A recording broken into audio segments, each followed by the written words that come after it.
Hello po, isang magandang araw po sa ating lahat and kumusta po kayo? Sa lahat po ng mga nandito po ngayon, welcome po kayo sa channel po natin.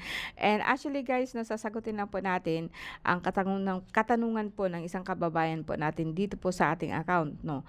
And kung sakaling baguhan ka po, no, tawagin na po niya akong Ate Mel. Andito po sa channel, pinag-usapan po natin ng iba't ibang klase po ng espiritual. And gusto ko lang ipaalam po sa inyo guys na matagal na po akong nanggagamot po. And lately on and off po ako kasi nga po mag-isa lang po ako, no, single battle po ang ginagawa po natin dito, no. Ang gusto ko lang paalam sa inyo guys, no, ever since po na siguro mga 4 years, 5 years ago po, no, this is my account, Miliza RX, and mahigit na po tayong 80,000.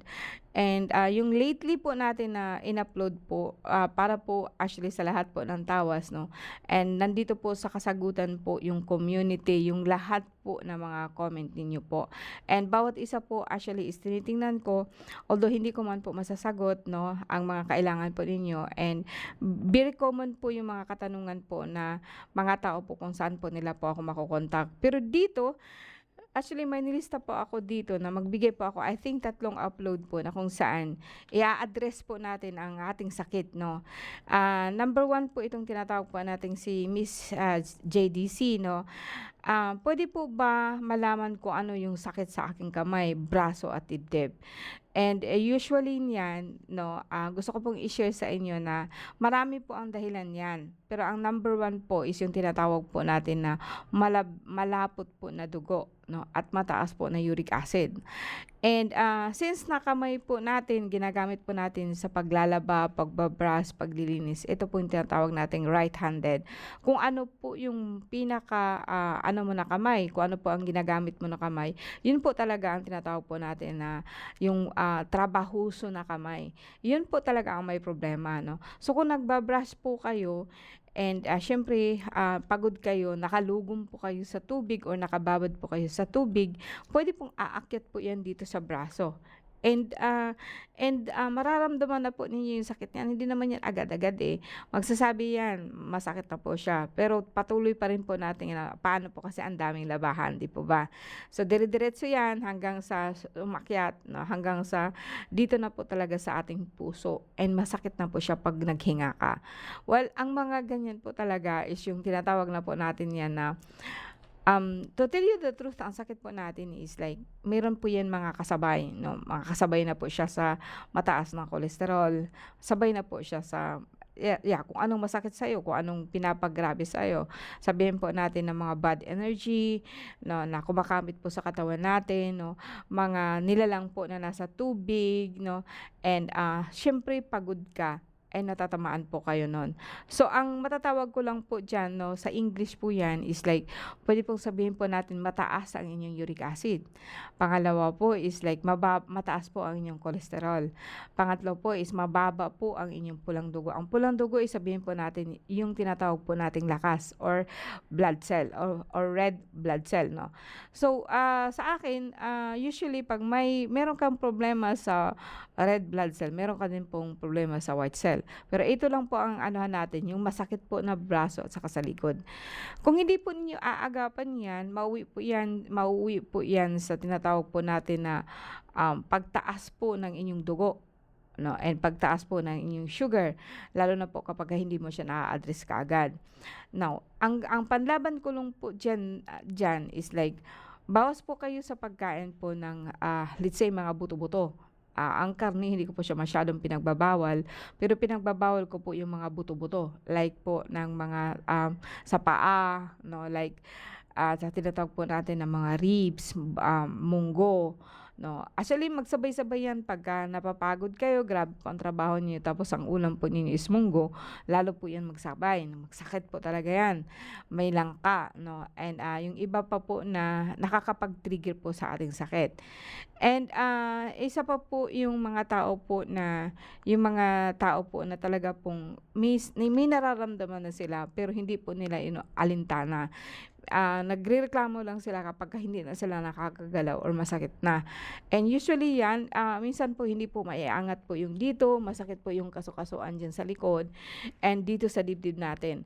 And 'pag nagtagal po 'yan 'no, ang sumasakit na po niyan actually sa atin is yung tinatawag po natin na ano, dalawa po 'yan, isang liver, isang pancreas, isang liver. So ang liver po natin, 'yun na po yung nagkaroon na po tayo ng, pamamaga po sa puso or sabihin po natin enlargement of heart. No, ang enlargement of heart hindi ka po puwedeng magbuhat ng mabigat, 'pag naglalaba ka po is bubuhat po ng mabigat 'yan kasi gumagamit ka po ng lakas. And, 'pag sabihin po natin na ano, na meron ka ng problema niyo sabay na po 'yung lahat, masakit huminga, napapagod ka, and masakit po talaga po ito 'pag igalaw-igalaw siya. Ang iba po years 'no, years na po and years na po na masakit po ang tinatawag po nilang meron po silang frozen shoulder. Puwede pong gumaling 'to pero kahit kailan hindi po ito maiangat. Ayun po ang tinatawag natin na binabalatan po sa likod. Yung para pong injection or meron pong bato ng usually yan nakikita ko niyan, buto po ng manok na mahaba. O nilalagay po 'yan diyan sa likod. Dito po sa may kawkawan po ng kamay niyo. Kaya po 'yan, hindi po siya maiaangat, masakit po siya. And other ways, siyempre nandito po kayo, so sa mga naniniwala lang po 'no, ang sakit po natin is may kaakibat po 'yan na dasal. Kaya po maganda po 'pag magpatawas po kayo, kasi po medyo maaalis 'yan. And meron din po akong isasabay po na tinatawag po natin na, mga damo 'no, o sabihin po natin na mga damo kasi, sa atin hindi po siya considered po talaga na gamot. Pero makikita po niya 'yan sa ang iba nasa ano, nasa GMA kay Jessica Soho po. Eto po yung tinatawag po natin na, adgaw. Ito po yung tinatawag po niya na dahon, kung makikita po niyo. Gusto ko pakita po sa inyo 'yan, dahon, 'yan, okey. And, meron din po ako dito na tinatawag, ito po yung bunga niya 'no or bulaklak. So please po 'no, gusto ko pong mag-ingat po kayo. 'Pag nakita po ninyo dapat po, i-search po ninyo sa ano, i-search po ninyo sa tinatawag po nating, Google, i-search po ninyo and para po saan 'yun. Ngayon, sa amin na mga Bisaya, ang tawag po namin sa amin dito is alagaw. Marami po ang magagamit niyan, pero ginagamit ko po talaga niyan kapagka ika'y nahihilo, sobrang hilo, masakit yung dito 'no, yung parang sabay na po kasi 'yan na parang 'pag nag-ihi ka may konti-konti 'no or masakit po mag-ihi or sabihin po natin na ihi ka po ng ihi. Ang ating tinatawag po ngayon po na, problema sa kidney or tinatawag po natin na UTI, wala na po siyang sintomas na masakit. Wala po kayong nararamdaman nun, kundi lang po parang bloated po ang tiyan niyo. Pero kung saka-sakali po, ang alagaw sa Bisaya, adgaw sa Tagalog, alagaw sa Bisaya, alagaw din po sa iba. Ito po yung tinatawag po natin na pangpaalis po ng alimon. Okay, alimon. Malaki po siya na kahoy, meron siyang violet, meron siyang puti. Pero sa akin po, nakapaikot po ako niyan, puro po yan alagaw. Ang dahon po niyan, yung tinatawag po niyan ganito. Ganito po niya ang counted po sa akin 'no. Ito po may kinainan ng ano, ito din po is ano. Pero sa akin 'pag ganito as long na malinis siya, okey po siya sa akin 'no. Mura pa and, mga 25 na dahon nito, katumbas po nito is 3 tasa. According po 'yan sa akin, according po 'yan sa mga ginagamot ko, according po din po 'yan sa kung ano ang ginagamit ko. And, ina-apply ko po siya sa inyo kasi alam ko po na parehas lang tayo 'no. Hindi naman tayo dito mga eng-eng. So, ang lasa lang po talaga nito, puwede po siyang i-dried pero hindi ko po ito puwedeng gawing tsaa kasi nga po 'pag gusto ko nito is like presko siya. And kung usually sa atin kahit sa Maynila meron pong ganito. Kahit saan po kasing lupalop ng bansa meron pong ganito. Hindi lang po ninyo alam kung para saan 'to. Ito po talaga para sa hilo, para sa ubo. Alam niyo yung ubo na grabe, grabe yung ubo niyo. Actually hindi naman ubo 'yan, Actually ang tawag po niyan, meron po siyang puwedeng sabihin natin na ubo siya pero may kasabay po siya na tinatawag po nating alimon o tinatawag po natin na mga makati po dito sa dila ano, sa ating ano, parang meron kang ubo, meron kang plema pero wala kang ubo.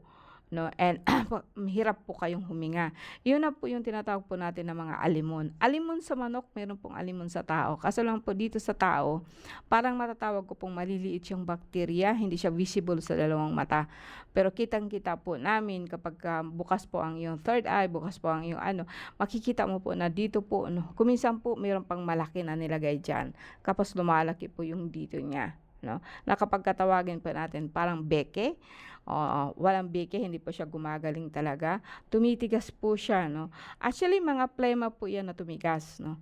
And kung talaga po magpapadoktor kayo, makikita ninyo yan. May mga plema po yan dyan na aalisin.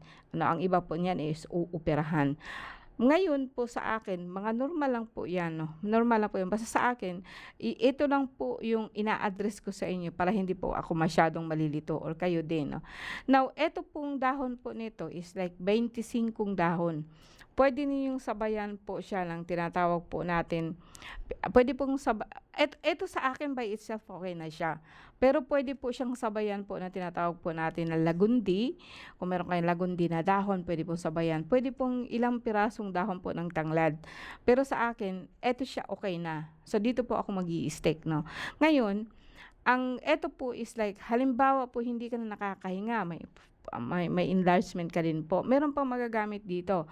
Magagamit niyo dito yung ugat niya. You know guys, no, nagkasakit na po ako ng tinatawag po natin na sobrang taas ng dugo ko, na halos hindi po ako makabangon, no. Ang kulang po, gabos lahat tayo niyan, no? Ako din po, no. Tinamaan po ako niyan.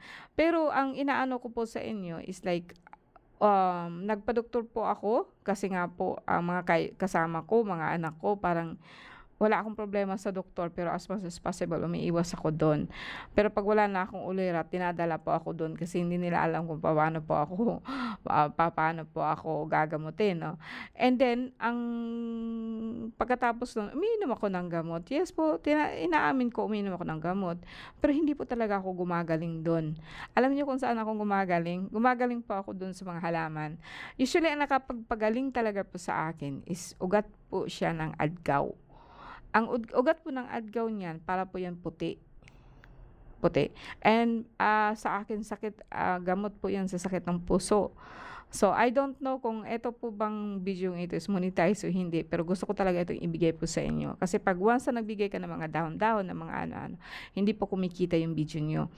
Pero sana po to, as long as na maririnig lang po niyo. Kasi sagot lang po ito sa unang video ko. And kung halimbawa man po meron kayo neto, advice ko din po sa inyo na hindi kayo pwedeng sunod-sunod.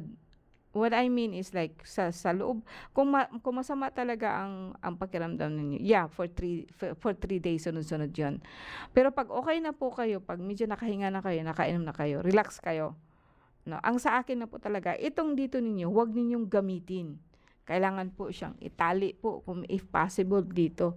Dito may tali siya dito para po ang mind po ninyo masasabi po siya hindi siya pwede kasi hindi kailangan po niya magpahinga. So hindi mo siya magagamit. Samantalang kung hindi mo siya tatalian, pag may ginagawa ka like ngayon, salita ka ng salita, hindi mo alam na gagamit mo siya. Pero kung may ano ito, relax lang yan, dyan lang yan. Kapag may tali po dyan, may ano dyan.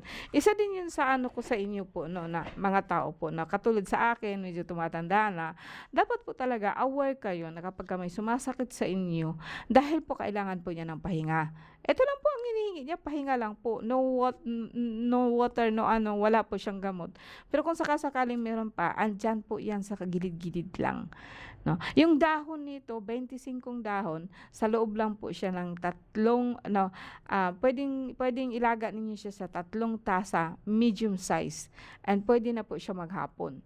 Then, itapon po niyo, kinabukasan, laga naman kayo. Up to 3 days po. Pero hindi po siya mag-prolong. Kasi po, ito po kasi, nakapagpababa ito ng dugo.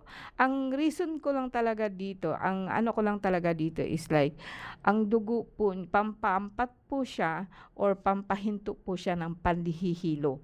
At saka yung masakit masyado yung dito. No, and mag-iihi po kayo ng ihi. Pang ano lang po to. Hindi ko to ginagamit po talaga as in. Parang pang-ananay lang ba? Kung may gamot po kayong iniinom, okay na po to. Magtulong-tulungan po yung mga yan. Pero ito kasi ang talaga pong pampaalis po agad ng hilo. no? Para po sa inyo na kapagka nasakit po itong dito ay namaga po dito. Pangalawa po, kahit sa anong gamot ko po, kahit sa anong problema po sa atin, ito ang panlunas ko. Sa Bisaya po nito, ang tawag po ninyo, di ko alam kasi ang bangkal, hindi ko pa talaga nakita.